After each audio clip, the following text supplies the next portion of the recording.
artists and animators. Curious about the craft that goes into an effective character design? Toon Boom Animation invited four guests, who each have perspectives on character design as well as other elements of the animation and pre-production pipeline to discuss both the artistic and practical considerations that go into designing characters for animation. We'll discuss the process of designing characters, design trends in the industry, and advice for artists who are interested in exploring character design. I'm today's moderator, and I decided to wear a patterned shirt to be appropriately difficult to animate. Renee, Lisa, Nick, and Shaz, welcome to our live stream panel. Let's start with a quick introduction. Please introduce yourself with your name and a brief description of your most recent studio role. Renee, you can start. Hello, everybody. I've worked in the animation industry since about 2017. I graduated from the Algonquin College Animation Program in Ottawa. I got my start as an animator, and since then I've worked several roles, such as background artist, special posing artist, and recently a character and prop designer. I've worked mostly with Mercury Filmworks, working on the shows like Hilda, Kid Cosmic, and The Ghost and Molly McGee. I've also worked with the Knights of the Light Table, the music video Starlight Brigade by Twerp. I did the backgrounds on that show, or on that music video. And currently, I work at Atomic Cartoons in Ottawa as a character prop designer and special posing artist.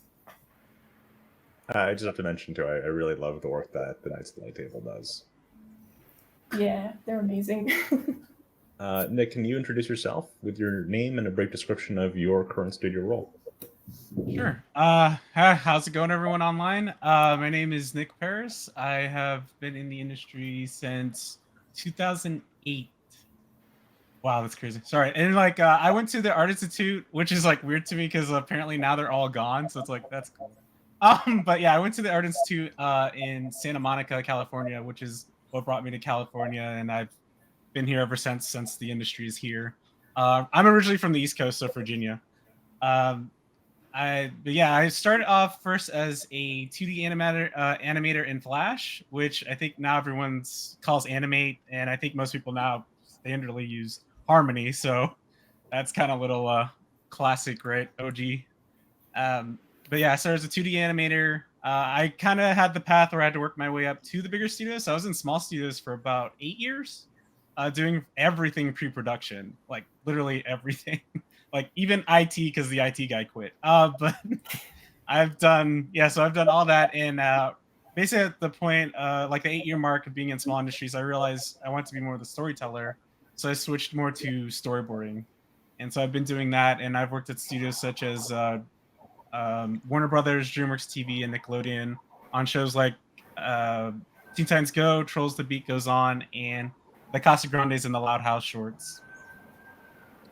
And last show I was on was this one. It's just announced, but hasn't aired yet, called Zoki and the Planet of Ruby. So that is the last show I was on.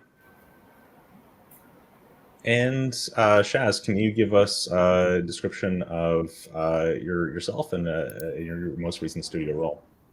Sure. What's up, everybody? So my name is Shaz Lim, and for the last 3 years, I've been working as a character designer at Disney TVA.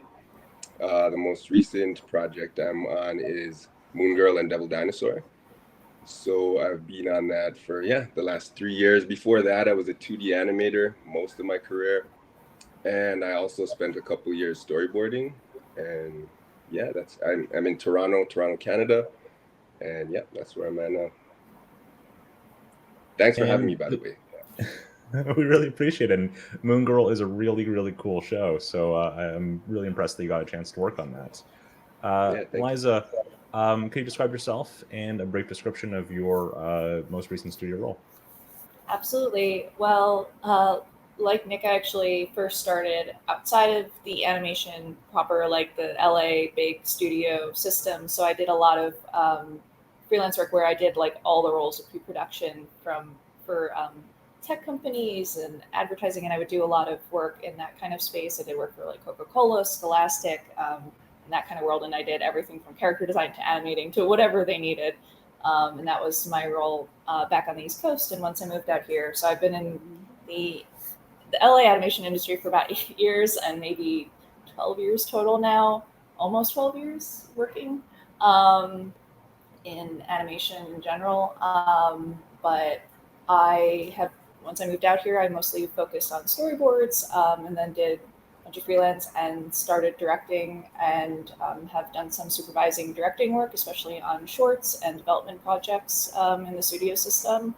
Most recently, I was boarding for the Avatar Studios feature, and before that, I was directing over at Marvel Studios. So, Liza, when someone talks about character design, what do we mean? What do we mean when we say character design? Well, character design for animation is interesting because it's not just about, coming up with the coolest character. It's about making something that fits the pipeline while still being, of course, visually appealing for the audience. And so when we think of character design, there's a lot of elements that go into it. And one of the most key things is making sure that it's animatable, which is why, of course, we have so many common house styles. Since I've worked on a lot of action series, Phil Barrasa's work is everywhere for a reason, and it's because it's an extremely animatable style. It's especially important because animation is often done outside of, in-house. Consistent line weight is extremely important. When you do more inconsistent line weight, it can become very complicated for the pipeline. So one of the things that you'll see is, why are the lines very similar in the characters, or maybe only the outline is thicker than the rest of the characters? Keeping those details consistent can be a lot of work. So making sure there's a consistent line weight is actually extremely important in your character design, especially when turning them or adding detail, and having that kind of language communicated throughout the production. Renee, in your opinion, how would you define character design? What is character design as a discipline? I feel like a character designer as a whole will kind of decide what shapes are most important to represent who the character is without seeing a text of who they are. You can kind of read, storytelling just by looking at how the character's been designed. You can tell whether they're evil or whether they're nice, or just by color palettes, what kind of emotions do we feel when we look at the character. And I also think that a character designer is someone who knows the ins and out of the character that they are designing. So they're really, really well constructed and planned out and drafted so that a production line of a bunch of people can replicate it based off of the Bible of the character. And Nick, do you have anything to add in terms of what the role of designing a character is? Bouncing off what they were saying, I agree with everything what they were saying. I know for me though, usually when because it's client based, so I'm usually designing what they ask. So I do actually have to read what one of my things is let's say I get commissioned to do characters, please tell me a little bit what the character's about, and if I think I was even discussing this the other day with some other people, kind of like how characters always sometimes will have the common trope, whether it's if they're the nerd or the jock or the really smart one, or I feel like it's like Renee was saying, it was kind of taking that and then making sure visually all that shows from the description that you're given. But also at the same time too, sometimes I like breaking the rules and making it where it should be that trope and it's not. So having the smart jock, just kind of breaking it these days since you see so much of the same. But yeah, to me, like you were saying, it's basically having good shape language, something easy you could draw over again if that's your goal to animate it, or make it for comics. Just make it something streamlinable and easy to draw, and that people can relate to, just like you said, from the design. That's how I feel about character design. I'm designing it. And Shaz, is there anything that you would add about character design as a discipline? Yeah, I also agree with everything that they were saying, but if I were to define it in the simplest terms, I would say we're taking a character from a story and we're providing the visuals for this character. We're trying to figure out what this character looks like. And we're also in this process trying to create appeal in the characters, and also communicate their personality like as clearly as we can, right? So we'll use shape language and things like that to kind of push that personality and accentuate that personality. All right, Shaz, when thinking like specifically about animation, what are some design elements that artists should consider? As in designing for animation, I would say elements that we want to consider are, we definitely want strong shapes, right? And we want to push the proportions so that we create silhouettes that are very memorable, and like when you see that silhouette, you know that that's that character, right? We also want to focus on things like structure, right? Because we want to be able to turn this character, and we want to make sure that this character is animatable.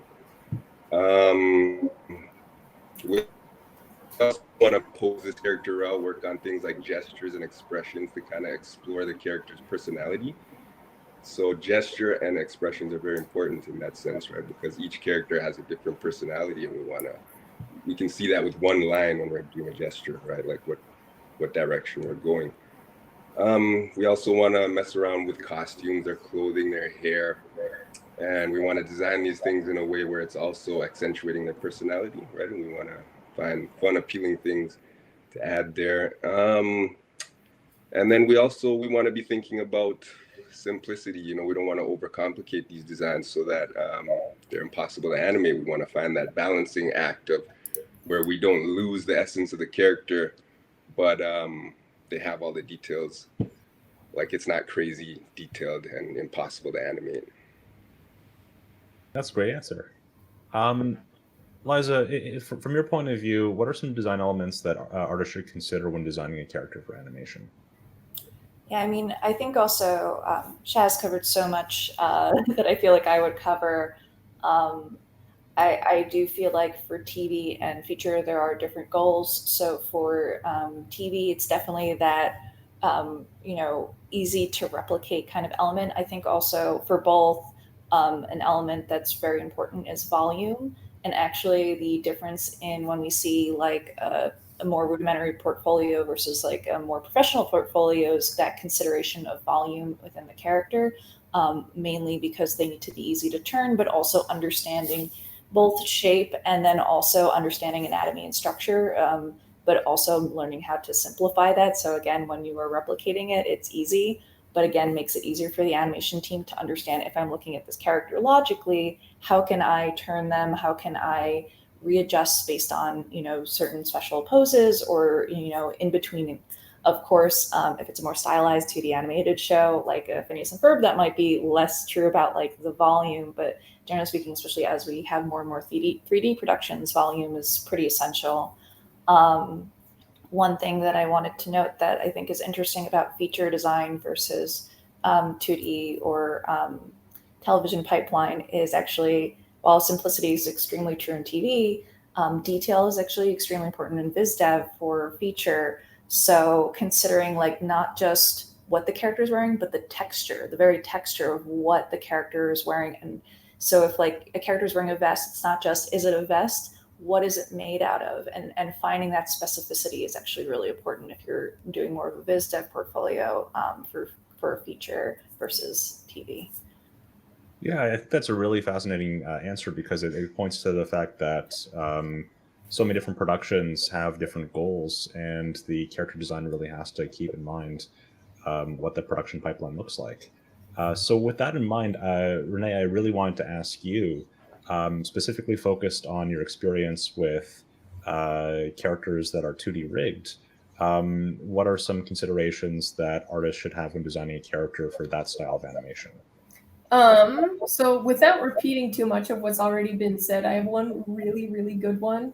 This is like something that I run into a lot when I'm starting a scene, is what's the scale of the character? How big are they compared to other characters in the scene? Because with working with rigs, I'm just working off of like a thing that's already been built, it's already in the scene, but is it like, is the storyboard accurate enough where like I can just trace over the storyboard and be chill with that?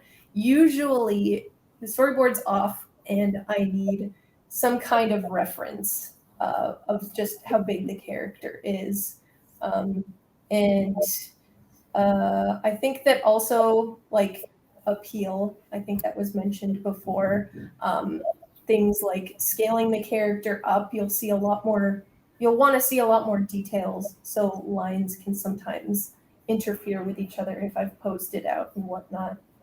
But yeah, that's my big one, is just scale being important.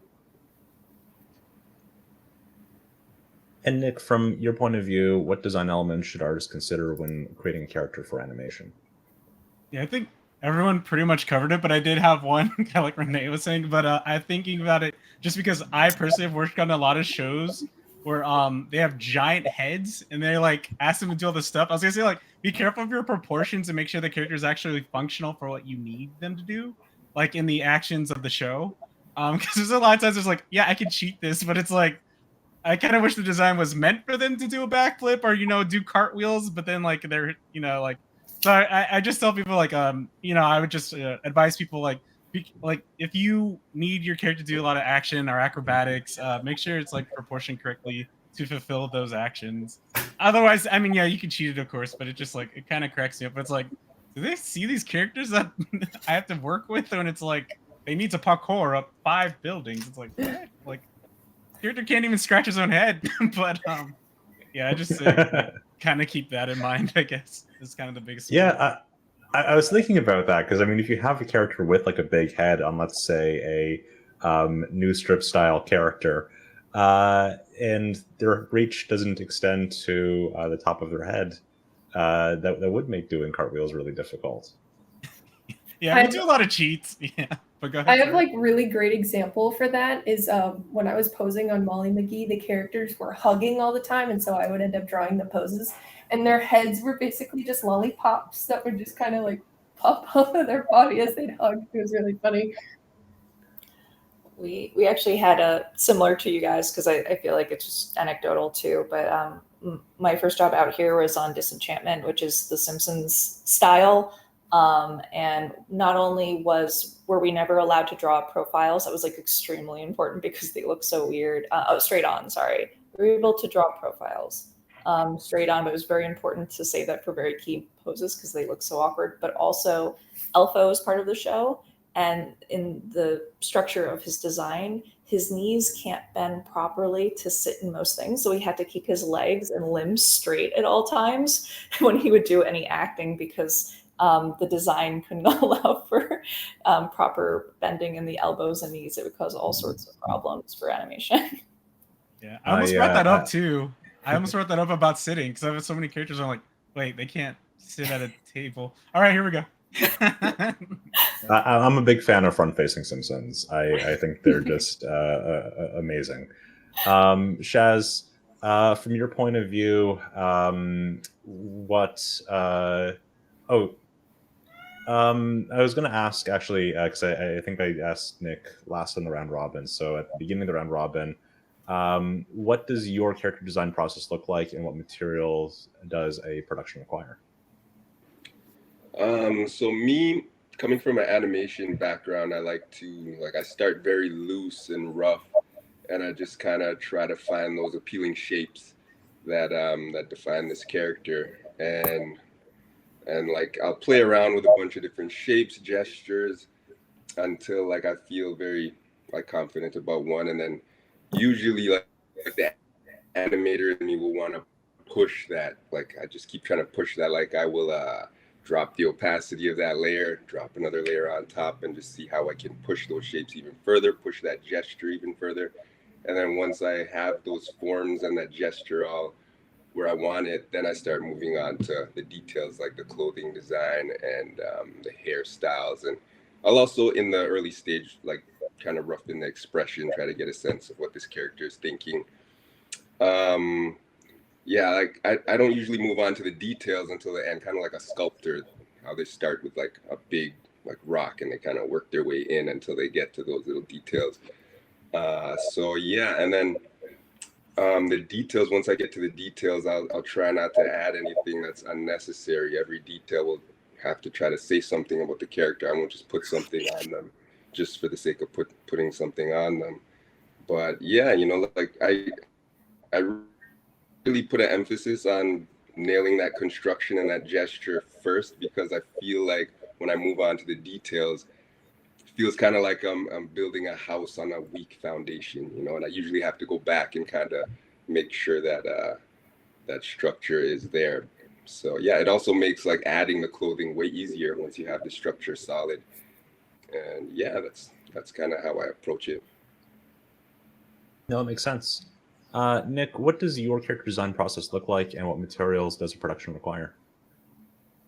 Well, for me, when I'm like making personally, like just designing for myself, I actually do start with a mood board.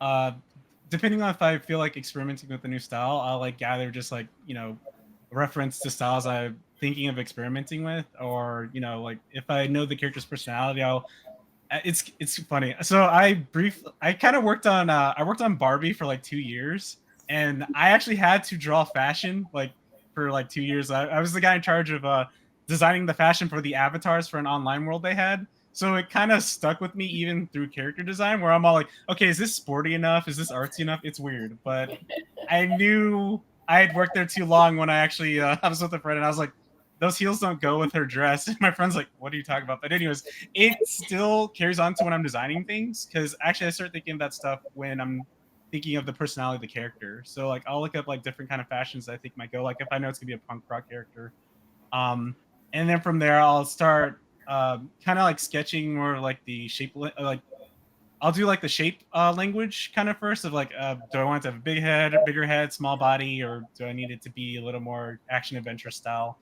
And I kind of just start sketching from there and doing a few passes that way. When it comes to designing for like a production, the biggest things is, like I was saying before, is kind of like their personality and what other characters they might need to bounce off of.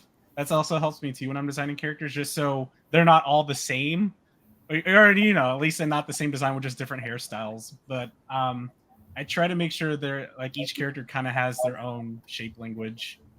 So that's usually my process of like designing for production, all that stuff. But for the most part, it's when it comes to production, you're kind of like seeing someone else's vision. Like you are the designer, but you're trying to fulfill their vision. So that's usually what I'm trying. My goal is to get what they're happy with. Before we move on to Liza's answer, I just wanted to give Shaz a moment to mention, because sorry, Shaz, is there a social page or website you'd like to link to? Because I understand you have to go in about 5 minutes. Yeah, you can follow me on Instagram. It's Shaz_Enrico.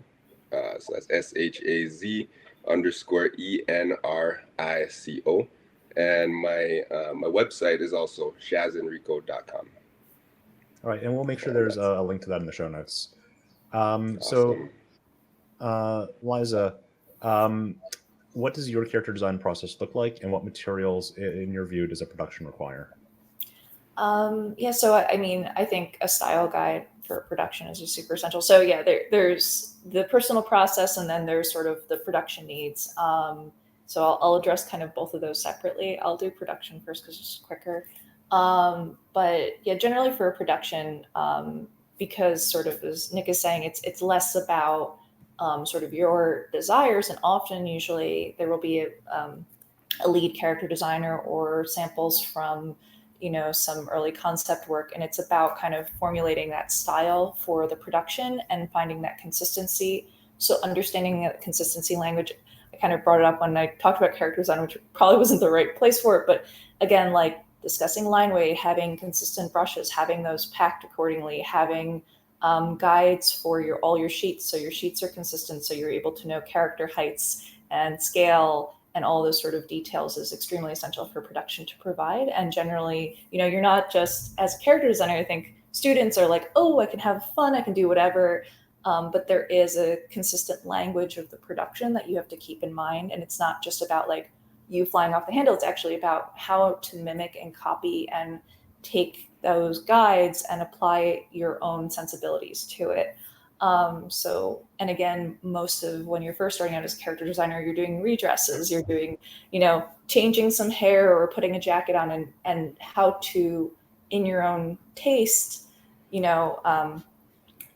when we were doing some short work, like we had to put character jackets on the characters that we had done, like, unjacketed versions of winter wear.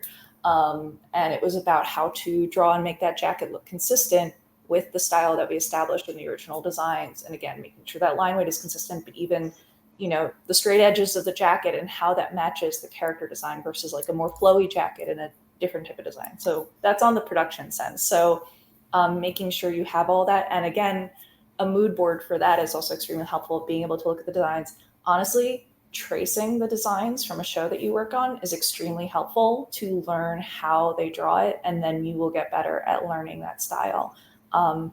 That is a secret of the trade, is we trace when we're first learning a lot of the production to make sure that we understand how the artist thought through their process. So I think that's a common trade secret. Sometimes tracing is okay. Obviously not when you're lying that it's your own work, but when you're practicing and learning and trying to understand where the design came from. So that, and yeah, you generally rough it first. I think big picture is very important, pulling back. My learning in character design actually came more from like a viz dev side versus like 2D animation production. So I still do silhouette sheets. That's like my common practice, where when I'm coming up with a character design, which is very video game design more so, but it's doing blocking in black first of the silhouette and figuring out what silhouettes feel appealing for the character, and then kind of going in and figuring out, again, the shape of the character, which is just, again, the gesture of the character, and then going in again and adding those details, and making sure you don't lose the strongness of the silhouette, the strength of the silhouette when you go in. So that's kind of my formula of each. And on personal projects, because I do a lot of like publishing and stuff, like I always think about what are the influences of the story, what kind of character designs reflect kind of the age group, the seriousness of the subject. So I do a range of anything from preschool and 8 to 12 to like adult themes, and what designs reflect that is something I keep in mind a lot in my personal work, because I work the gamut. So it's a very long-winded answer.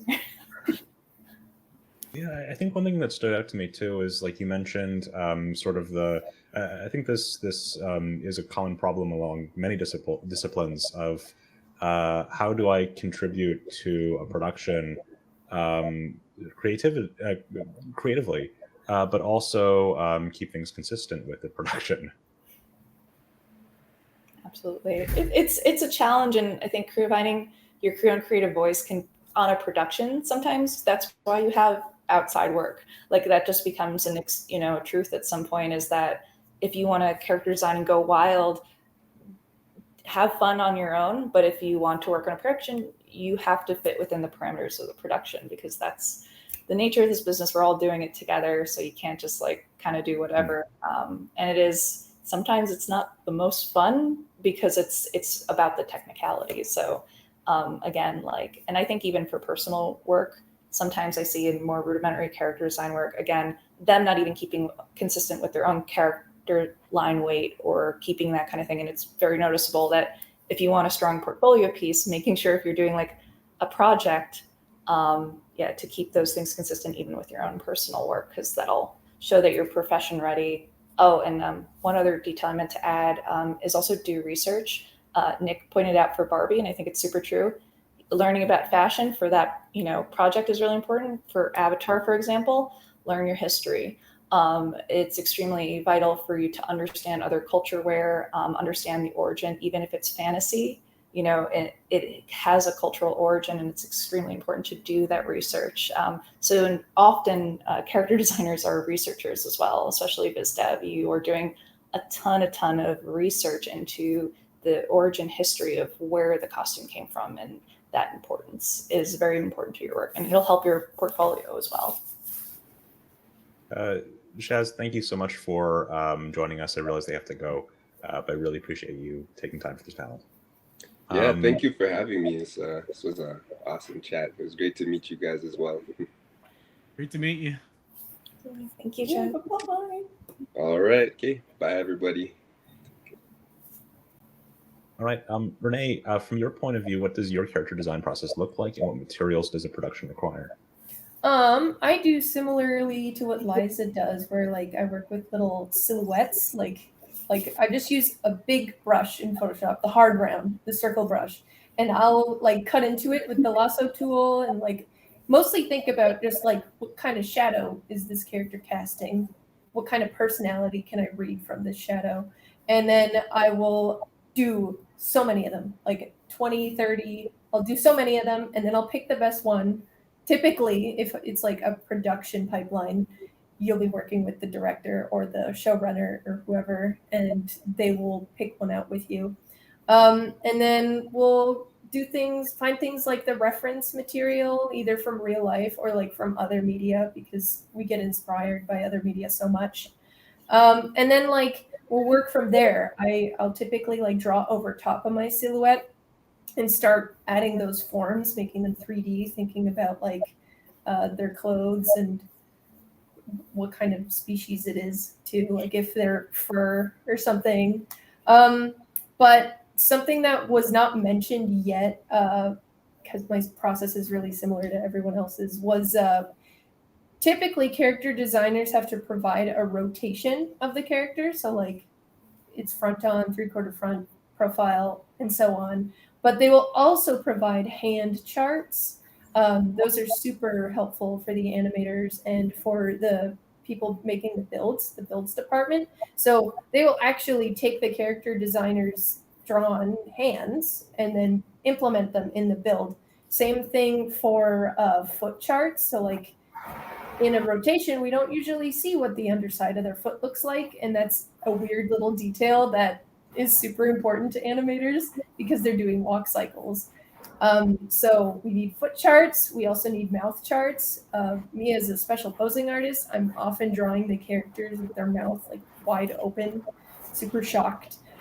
So I need to know what color is the inside of their mouth and what are their teeth look like. So it's really just providing all of those weird details that the animators need.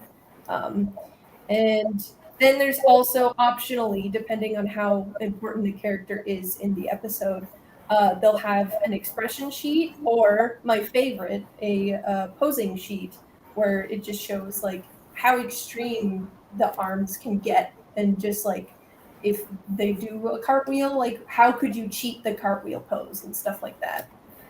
So those are things that animators really need. They grab it, they love it. So yeah.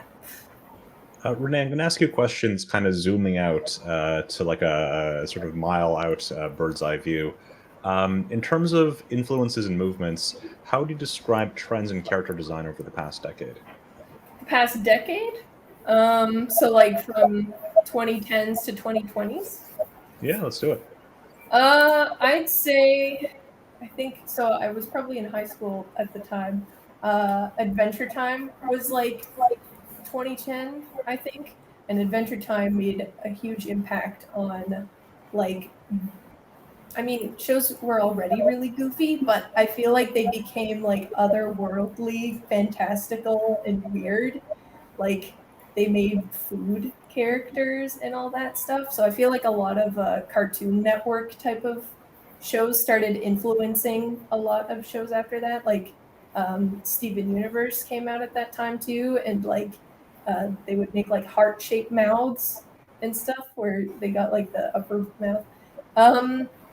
And so that's TV, but then there's feature where I think the technology was really, really pushed with 3D because like there were no more 2D movies in the 2010s. It was just 3D movies. So they were like giving all the hair follicle details in the character designs and making their hair just like Merida hair, where it's just super curly and realistic. And there was also like Monsters Inc. hair being really crazy. The clothes, like in Frozen, I remember seeing like a very detailed screenshot of like the embroidery in Anna and Elsa's dresses. And then, okay, where are we now? Probably in the 2020s. So I think in the 2020s now, we're starting to merge a lot of 3D and 2D together. So like Spider-Verse made such an impact with like bringing back 2D principles into 3D design. So then we got Arcane to come out after that, where like they hand painted the characters and like gave them like so many creases in their face. And yeah, I think that's kind of where we're at, is the mixing of 2D and 3D sort of designs. I would also throw the bad guys into that category as well. Yes. And Turning Red, I think, was also really good for sort of bringing 2D principles into feature 3D character designs.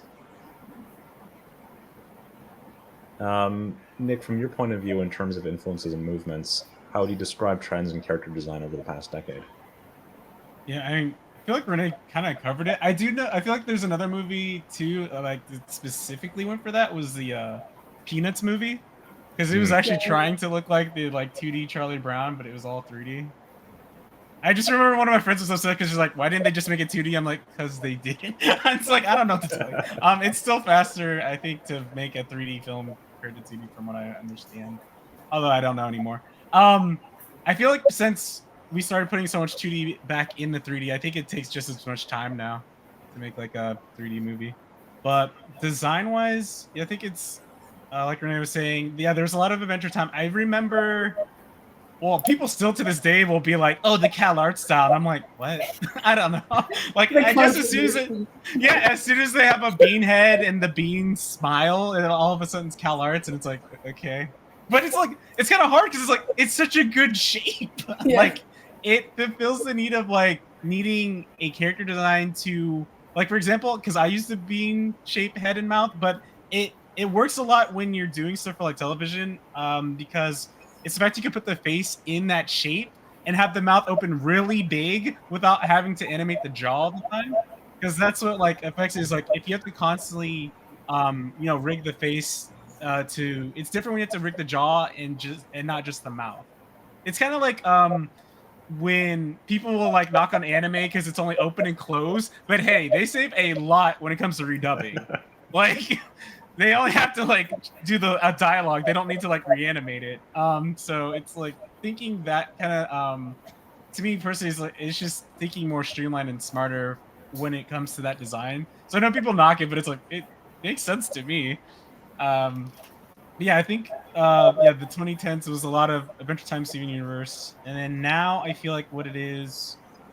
I feel like a lot of it actually. I feel like a lot of almost like international design sense is coming more in. Like you said, the bad guys. That's more like the French style, and that's been coming in a lot. So I feel like a lot of it now is anime style or like French or European style, whereas before it was a lot of Adventure Time and Steven Universe kind of styles. I'm trying to think what else is out now. Gravity Falls. Too. Yeah, exactly. Yeah, there's a lot of Gravity Falls. I know for action, Bruce Timm style is pretty big, but it's like it's really easy to do, like, to draw this out and then do really cool action sequences with. So I kind of feel like the biggest point of like character design now is people are doing a lot more, almost like streamlined simple designs. You can focus more on like having them do cool things, without having to draw a lot of redraw a lot of detail to fulfill it. Well, unless you're talking about anime, they're crazy. Like, they could draw Gundams over and over. I can't draw Gundam once, but they're making it do like all this crazy epic stuff. Like, that's the one thing when it comes to character design. As soon as you say mech, I'm like, it's gonna be a while. I can do it, but it's gonna be a while. Yeah, no, to your point, I feel like a lot of people conflate animation and character design. I remember seeing people posting about, I don't like the animation on Thundercats Go. And I looked at like samples from that show, and the animation is incredible. Character designs are really simple, but like the animation, like in terms of what they're having the characters do and the movement, very inventive, very funny, very interesting. And I think it's interesting how people outside of the industry sort of decide, well, I don't like the animation style. It's like, well, that's Yeah, they put it as one term instead of character design. It's the same thing when it's like you'll be like, yeah, I work in animation, and then people are like, oh, so you work for Disney? It's like, no, there's more than just Disney. It's kind of that same thing, yeah. The shared frustration. Liza, in terms of influences and movement, how would you describe trends in character design over the past decade? Yeah, I mean, Renee and Nick covered a whole gamut. I do have an interesting perspective on Bean Mouth and the CalArt style. So I have my firm belief that the gravity style, fall style actually came from Simpsons. And again, working on a Mac Groening series, it became like extremely clear to me that a lot of the principles of the designs of Gravity Falls and a lot of our 2D styles actually came from the foundations of animation, older animation. And I think that that's something that's lost. So they're like, oh, it's in this art school only. And I'm like, it's actually foundational from our very base origins of animation itself. And again, the difference with Simpsons is you have to draw the lips and the jaw, and it's a very specific and weird jaw, but the eyes and the way that they line up on the face are very similar. So it's a simplification of that style to make it easier to animate. But the foundations, and again, the Bean Mouth, you think of Homer doing that, and it's like the same line kind of mouth. It all came from the same base. And I think that that gets lost in sort of the history when we talk about character design and how it's evolved. It's a huge influence, especially if you draw the Simpsons style, you can draw the Gravity Falls style. That's like what I realized. It was such a funny like revelation. And again, like I think that's also kind of a fundamental truth is looking at those old character design books. The Simpsons has like a great one. You can use those design principles in modern design too, and how it's evolved. On the action side of things, I do think Phil Barrasa's style has been everywhere now. I feel like you can't touch an action series without Phil Barrasa's name kind of coming close to it. And it's that Young Justice style that came up, I think, when did Young Justice come out? 2007, 8? Like, I remember it being in high school when it came out. So I don't remember exactly. Like 2013, maybe 2012, 2013. Was it really that late? Okay, I thought it was even earlier. Okay, but yeah, so Young Justice really influenced sort of where action goes, and it's that sort of pseudo anime principles along with the simplification of Western styles. So it became extremely popular. What we are actually seeing now, and I think Nick really pointed to it when talking about how complicated the anime style is I think Powerhouse is changing the game a little bit on what design and how complicated it could be. A lot of it because they do layout and animation in-house, which is very unique to Powerhouse. And I think we're seeing more of that too, where we're seeing animation studios now, which is a longer discussion, but more and more animation studios are actually now doing pre-production work. More and more, we're seeing that trend because it allows for the in-house style to be more unique and to have less troubleshooting issues. So that's why Arcane is allowed to look how it looks. That's why the Laser Hawk series, is that what it's called? I'm forgetting the name. Laser Hawk? Captain Laser Hawk, thank you. It just came out, but it's its own unique style, and that's because the French studio that did the pre-production on it is also doing the animation on it. I think Titmouse is doing some really interesting stuff with style reinvention.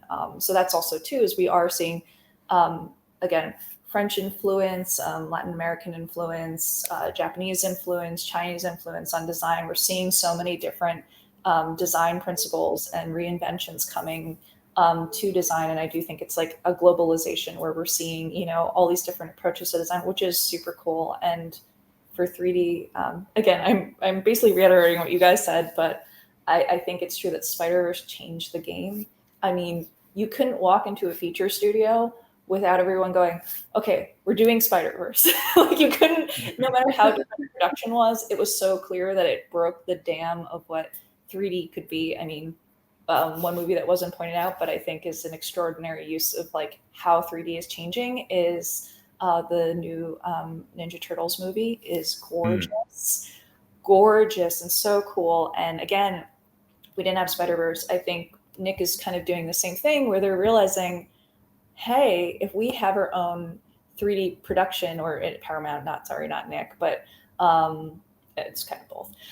But they're doing more and more 3D in-house using the Unreal Engine, and it's really changing what 3D productions can look like versus having them, outsourced, which I just think when you lose that communication, you lose sort of the freedom to be more experimental with your design. So I do hope it brings more animation back rather than the opposite effect that seems to be happening, because I do think that communication in-house is super vital and super cool to have.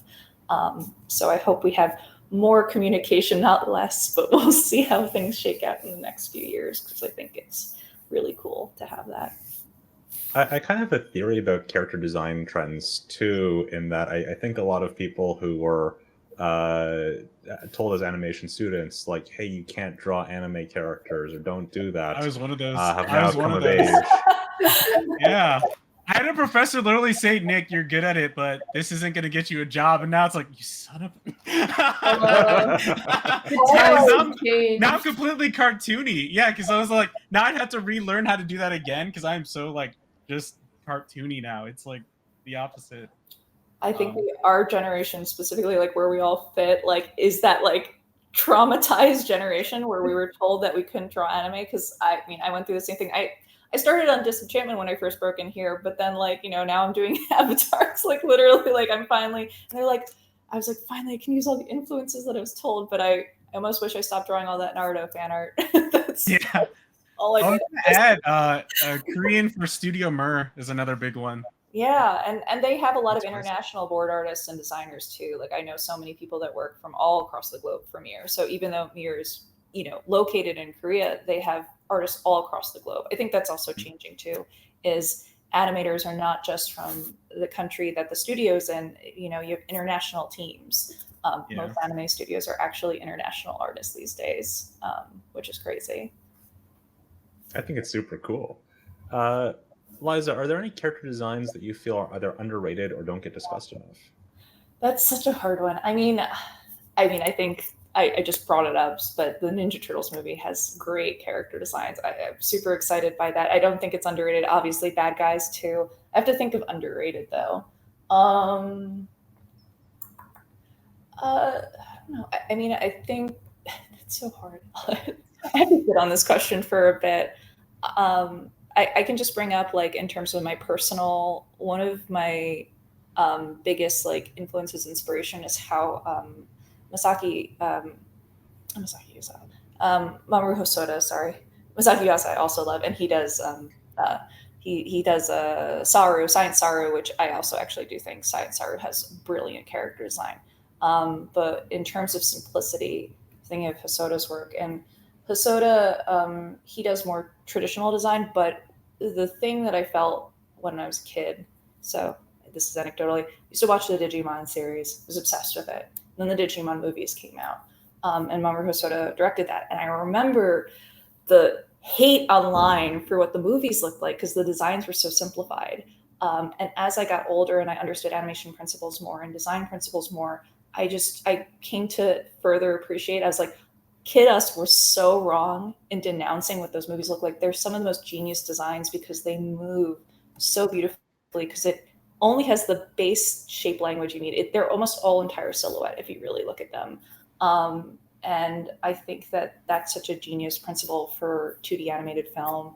And I love to see that more and more, where it's not such straight lines. It's really this kind of almost free-flowing fabric sensibility to the silhouette.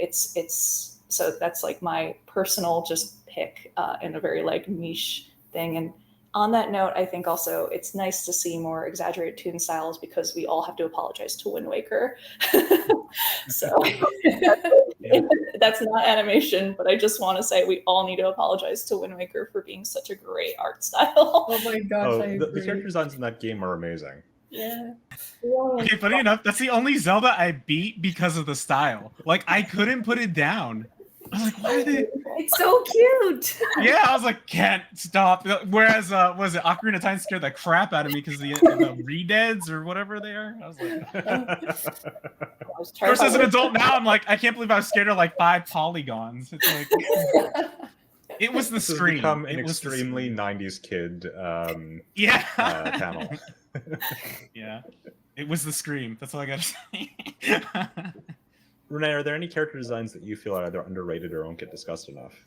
So over the past couple of months, I don't know what I keep doing like to get drawn to this website, but I will look at the character designer website. I forgot what it's called, but anyway, I'll go under the 101 Dalmatians art a lot, and I will look at that scene where there's the dogs walking their, or sorry, no, the owners walking their dogs, and the owners look like their dogs.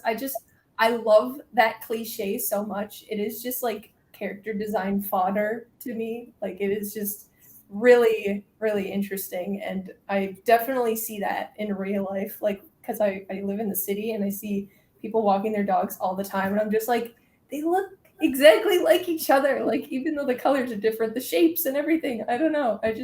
Yeah. So I guess the character designs from 101 Dalmatians, just in that little dog walking scene, are very good. I feel like Disney's like xerography sort of era is making a little bit of a comeback in terms of like fan appreciation. Mm-hmm. Totally. With the like hatched lines for some reason. It just like, I mean, it's giving back the hand that we grew up with, you know, the like hashy lines. So yeah, it's nostalgic. I mean, in a medium where animators tend to be very like self-effacing, you sort of hide yourself and show the work. With xerography, you sort of see the process a little bit. You know, you see a little bit of pencil lines bleeding through, and I think that's always been an interesting style. Nick, in your point of view, are there any character designs that you feel are either underrated or don't get discussed enough? Well, it's kind of like what you were. To me, it's kind of like what we were all talking about. It's like I feel like they were, but now everything's coming back, and like people are using it more. Because I was gonna say like, just seeing a lot of what's coming out in the indie sphere for like games, and like seeing the styles they're using, like bringing back like like the old UPA styles coming back and all that stuff for games, or people are doing the like retro pixel art now, and it's like I feel like everything that was underrated is now becoming kind of more prominent. I don't know. At least that's kind of how I feel. So I can't really think of any offhand where I'm like, oh, it's so underrated, because I'm like, oh wait, no, it's popular now. Nick, do you have any advice for artists who are interested in designing characters for animation?